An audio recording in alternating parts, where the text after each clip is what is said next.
The semantic scale study basically just tells you what each segment is looking for and how each brand in the marketplace is perceived.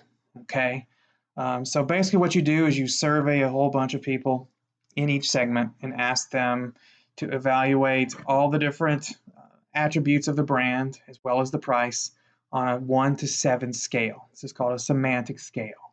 Okay, and then what you do is you ask them also, what is your ideal value for each? So like what number, what's the number of features you're looking for, what sort of design index you're looking for, so on and so on, again on a scale of 1 to 7.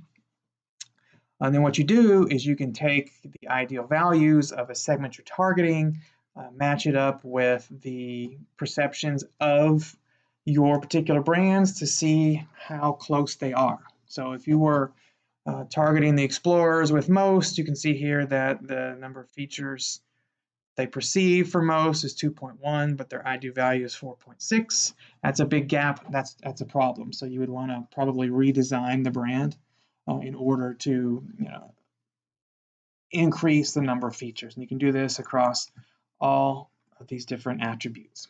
Okay. Again, it's on a scale of 1 to 7.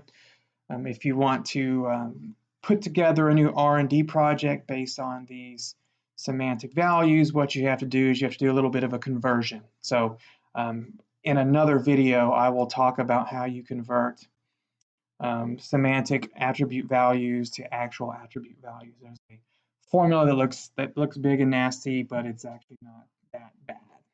Okay.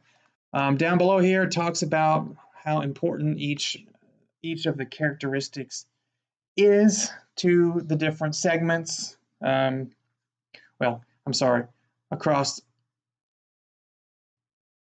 Across all the segments. So price is the most important, processing power is second most important, and so on and so on. So if you're trying to figure out how to design a product and you have a limited budget, maybe that, a larger, battery life isn't going to give you the bump in sales that you would get maybe if you committed those resources to increasing your display size, because again, display size is more important.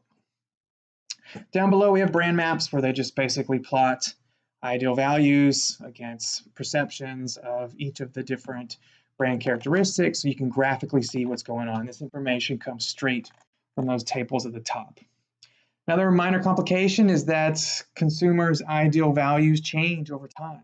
Okay, so if you're designing a new brand, a new product, you may want to kind of see what direction the ideal values are going and maybe kind of anticipate what they're going to be in a couple years and kind of consider that when assigning new values for your characteristics.